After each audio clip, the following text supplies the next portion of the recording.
ನಮಸ್ಕಾರ ಸ್ನೇಹಿತರೆ, ಭಾರತದಲ್ಲಿ ಪ್ರತಿ ವರ್ಷ ಕೋಟ್ಯಾಂತರ ವಿದ್ಯಾರ್ಥಿಗಳು ಸರ್ಕಾರಿ ಉದ್ಯೋಗ ಹಾಗೂ ಉನ್ನತ ಶಿಕ್ಷಣಕ್ಕಾಗಿ ಸ್ಪರ್ಧಾತ್ಮಕ ಪರೀಕ್ಷೆಗಳನ್ನು ಬರೀತಾರೆ. ಎಷ್ಟೋ ವರ್ಷಗಳು ಕಠಿಣ ಪರಿಶ್ರಮದಿಂದ ತಯಾರಿ ನಡೆಸಿ ಇನ್ನೇನು ಪರೀಕ್ಷೆ ಬರೆಯುವಂತಹ ಸಂದರ್ಭದಲ್ಲಿ ಪ್ರಶ್ನೆ ಪತ್ರಿಕೆ ಸೋರಿಕೆಯಾಗ್ಬಿಟ್ರೆ ಎಷ್ಟೊಂದು ವರ್ಷಗಳಿಂದ ಮಾಡಿರುವಂತಹ ಕಠಿಣ ಪರಿಶ್ರಮ ಒಂದೇ ಒಂದು ನಿಮಿಷದಲ್ಲಿ ನಾಶವಾಗಿ ಹೋಗುತ್ತೆ.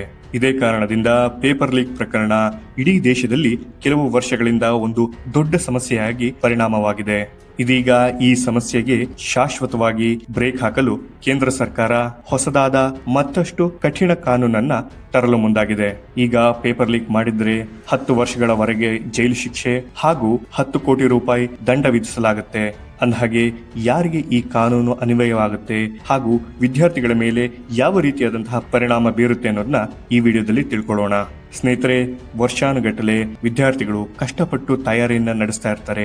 ಆದರೆ ಪ್ರಶ್ನೆ ಪತ್ರಿಕೆ ಅನಧಿಕೃತವಾಗಿ ಪರೀಕ್ಷೆ ನಡೆಯುವ ಮುನ್ನವೇ ಕೆಲವು ಅಭ್ಯರ್ಥಿಗಳಿಗೆ ದೊರೆಯುವ ಕಾರಣ ನ್ಯಾಯವಾಗಿ ಪರಿಶ್ರಮ ಪಡುತ್ತಿರುವಂತಹ ವಿದ್ಯಾರ್ಥಿಗಳಿಗೆ ಬಹಳ ದೊಡ್ಡ ಅನ್ಯಾಯವಾಗ್ತಿದೆ. ಕಳೆದ ಕೆಲವು ವರ್ಷಗಳಲ್ಲಿ ನೀಟ್ ಸೇರಿದಂತೆ ಹಲವು ಸರ್ಕಾರಿ ಹಾಗೂ ಸ್ಪರ್ಧಾತ್ಮಕ ಪರೀಕ್ಷೆಗಳಲ್ಲಿ ಪೇಪರ್ ಲೀಕ್ ಆರೋಪಗಳು ಕೇಳಿ ಬಂದಿವೆ. ಅದರಲ್ಲಿ ಕೆಲವು ಕಡೆ ಪರೀಕ್ಷೆಗಳನ್ನ ರದ್ದುಪಡಿಸಬೇಕಾಗಿತ್ತು ಹಾಗೂ ಮತ್ತು ಕೆಲವು ಕಡೆ ಮರುಪರೀಕ್ಷೆಯನ್ನ ನಡೆಸಬೇಕಾಯಿತು. ಅಂದಹಾಗೆ ಈ ಹಿಂದೆ ಪೇಪರ್ ಲೀಕ್ ಪ್ರಕರಣಗಳು ಹೆಚ್ಚಾದ ಕಾರಣ ಸಾರ್ವಜನಿಕ ಪರೀಕ್ಷೆಗಳಲ್ಲಿ ನಡೆಯುವ ಅಕ್ರಮಗಳನ್ನು ತಡೆಯುವ ಸಲುವಾಗಿ ಕೇಂದ್ರ ಸರ್ಕಾರ 2024ರಲ್ಲಿ ಪಬ್ಲಿಕ್ ಎಕ್ಸಾಮಿನೇಷನ್ ಆಕ್ಟ್ ಅನ್ನೋ ಕಾನೂನನ್ನ ಜಾರಿಗೆ ತಂದಿತ್ತು. ಈ ಕಾನೂನಿನ ಅಡಿಯಲ್ಲಿ ಪ್ರಶ್ನೆ ಪತ್ರಿಕೆ ಸೋರಿಕೆ, ಪರೀಕ್ಷಾ ವ್ಯವಸ್ಥೆಯಲ್ಲಿ ಅಕ್ರಮ, ಉತ್ತರ ಪತ್ರಿಕೆಗಳಲ್ಲಿ ಮೋಸ, ಪರೀಕ್ಷಾ ಪ್ರಕ್ರಿಯೆಯಲ್ಲಿ ಅಡ್ಡಪಡಿಸುವಂತಹ ಸಂಘಟಿತ ಚಟುವಟಿಕೆಗಳನ್ನ ಕಾನೂನು ಬಾಹಿರವೆಂದು ಗಂಭೀರ ಅಪರಾಧಗಳಾಗಿ ಪರಿಗಣಿಸಲಾಗಿದೆ.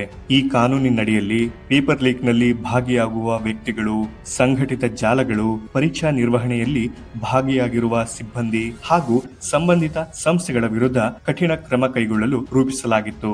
ಅಂದಹಾಗೆ 2024ರಲ್ಲೇ ಈ ಕಾನೂನು ತಂದಿರಬೇಕಾದ್ರೆ ಯಾಕೆ ಇದಕ್ಕೆ ಹೊಸದಾಗಿ ತಿದ್ದುಪಡಿಯನ್ನ ಮಾಡಲಾಗ್ತಿದೆ ಅಂತ ಅಂದ್ರೆ, ಈ ಕಾನೂನು ಜಾರಿಯಾದ ನಂತರವೂ ಕೆಲವು ಪರೀಕ್ಷೆಗಳಲ್ಲಿ ಪೇಪರ್ ಲೀಕ್ ಆರೋಪಗಳು ಕೇಳಿ ಬಂದಿದೆ. ಹೀಗಾಗಿ ಪೇಪರ್ ಲೀಕ್ ಹಿಂದೆ ಕಾರ್ಯನಿರ್ವಹಿಸುವ ಸಂಘಟಿತ ಜಾಲಗಳನ್ನ ಸಂಪೂರ್ಣವಾಗಿ ನಾಶ ಮಾಡುವುದು ಹಾಗೂ ಪ್ರಾಮಾಣಿಕ ವಿದ್ಯಾರ್ಥಿಗಳಿಗೆ ನ್ಯಾಯ ದೊರಕಿಸುವ ಸಲುವಾಗಿ ಈ ತಿದ್ದುಪಡಿಯನ್ನ ತರಲಾಗ್ತಿದೆ.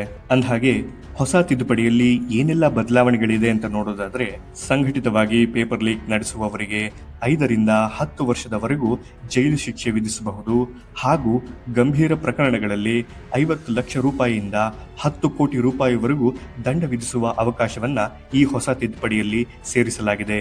ಅಷ್ಟೇ ಅಲ್ಲ, ಪರೀಕ್ಷಾ ಕೇಂದ್ರಗಳು, ಸೇವಾ ಸಂಸ್ಥೆಗಳು ಹಾಗೂ ಸಂಬಂಧಿತ ಏಜೆನ್ಸಿಗಳು ಪೇಪರ್ ಲೀಕ್ ನಲ್ಲಿ ಭಾಗಿಯಾಗಿದ್ರೆ ಅವರ ವಿರುದ್ಧವೂ ಕೂಡ ಕಠಿಣ ಕಾನೂನು ಕ್ರಮ ಕೈಗೊಳ್ಳುವ ಅವಕಾಶವನ್ನ ಈ ತಿದ್ದುಪಡಿಯಲ್ಲಿ ಸೇರಿಸಲಾಗಿದೆ.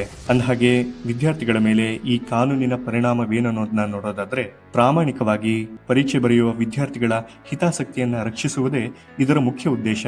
ಆದ್ದರಿಂದ ನಿಯಮಾನುಸಾರ ಪರೀಕ್ಷೆ ಬರೆಯುವ ಅಭ್ಯರ್ಥಿಗಳು ಆತಂಕ ಪಡುವ ಅಗತ್ಯವಿಲ್ಲ. ಆದರೆ ಪೇಪರ್ ಲೀಕ್ ಮಾಡುವವರು, ಅದನ್ನು ಖರೀದಿಸುವ ಅಥವಾ ಮಾರಾಟ ಮಾಡುವ ಜಾಲಗಳು, ಪರೀಕ್ಷಾ ವ್ಯವಸ್ಥೆಯಲ್ಲಿ ಅಕ್ರಮ ನಡೆಸುವ ವ್ಯಕ್ತಿಗಳು ಹಾಗೂ ಅವರಿಗೆ ಸಹಾಯ ಮಾಡುವ ಸಂಸ್ಥೆಗಳ ವಿರುದ್ಧ ಈ ಕಾನೂನು ಕಠಿಣ ಕ್ರಮ ಕೈಗೊಳ್ಳುತ್ತದೆ. ಇದರಿಂದಾಗಿ ಎಲ್ಲಾ ಪರೀಕ್ಷೆಗಳು ಪಾರದರ್ಶಕವಾಗಿ ನಡೆಯುವುದರಿಂದ ಎಲ್ಲ ಅಭ್ಯರ್ಥಿಗಳಿಗೂ ಸಮಾನ ಅವಕಾಶ ದೊರೆತಂತಾಗುತ್ತೆ ಹಾಗೂ ಪ್ರಾಮಾಣಿಕವಾಗಿ ಓದಿದ ವಿದ್ಯಾರ್ಥಿಗಳ ಪರಿಶ್ರಮಕ್ಕೆ ನ್ಯಾಯ ಸಿಗುವ ಸಾಧ್ಯತೆ ಹೆಚ್ಚಾಗುತ್ತೆ. ಅಂದಹಾಗೆ ಸ್ನೇಹಿತರೆ, ಈ ಕಾನೂನಿನ ಪ್ರಮುಖ ಲಾಭಗಳನ್ನು ನೋಡೋದಾದ್ರೆ, ಪೇಪರ್ ಲೀಕ್ ಜಾಲಗಳಿಗೆ ಒಂದು ದೊಡ್ಡ ಎಚ್ಚರಿಕೆ ಇದ್ದ ಹಾಗೆ. 10 ವರ್ಷಗಳವರೆಗೂ ಜೈಲು ಶಿಕ್ಷೆ ಹಾಗೂ 10 ಕೋಟಿ ರೂಪಾಯಿ ತನಕ ದಂಡದಂತಹ ಕಠಿಣ ಕ್ರಮಗಳು ಸಂಘಟಿತ ಪೇಪರ್ ಲೀಕ್ ಜಾಲಗಳಿಗೆ ಒಂದು ದೊಡ್ಡ ಎಚ್ಚರಿಕೆಯ ಗಂಟೆಯಾಗಿದೆ. ಅಷ್ಟೇ ಅಲ್ಲ, ಪೇಪರ್ ಲೀಕ್ ಪ್ರಕರಣಗಳು ಕಡಿಮೆಯಾದರೆ ವಿದ್ಯಾರ್ಥಿಗಳು ಹಾಗೂ ಪೋಷಕರಲ್ಲಿ ಪರೀಕ್ಷಾ ವ್ಯವಸ್ಥೆ ಮೇಲಿನ ನಂಬಿಕೆ ಮತ್ತಷ್ಟು ಹೆಚ್ಚಿಸುತ್ತೆ. ಜೊತೆಗೆ ಅಕ್ರಮವಾಗಿ ಯಶಸ್ಸು ಪಡೆಯುವ ಅವಕಾಶ ಕಡಿಮೆಯಾದರೆ ನಿಜವಾಗಿ ಶ್ರಮಪಟ್ಟು ಓದುವ ವಿದ್ಯಾರ್ಥಿಗಳಿಗೆ ನ್ಯಾಯ ದೊರಕದಂತಾಗುತ್ತೆ. ಅಂದಹಾಗೆ ಈ ಕಾನೂನಿನ ಬಗ್ಗೆ ಬಹಳಷ್ಟು ಟೀಕೆಗಳು ಕೂಡ ಕೇಳಿ ಬರ್ತಾ ಇದೆ. ಕೆಲವು ತಜ್ಞರ ಪ್ರಕಾರ ಶಿಕ್ಷೆಯನ್ನ ಹೆಚ್ಚಿಸೋದ್ರಿಂದ ಮಾತ್ರ ಸಮಸ್ಯೆ ಸಂಪೂರ್ಣವಾಗಿ ಬಗೆಹರಿಯೋದಿಲ್ಲ. ಪ್ರಶ್ನೆ ಪತ್ರಿಕೆಯ ಭದ್ರತೆ ಹಾಗೂ ಪರೀಕ್ಷಾ ವ್ಯವಸ್ಥೆಯಲ್ಲೂ ಕೂಡ ಸುಧಾರಣೆಯ ಅಗತ್ಯವಿದೆ ಅಂತ ಅಭಿಪ್ರಾಯಪಡ್ತಾರೆ.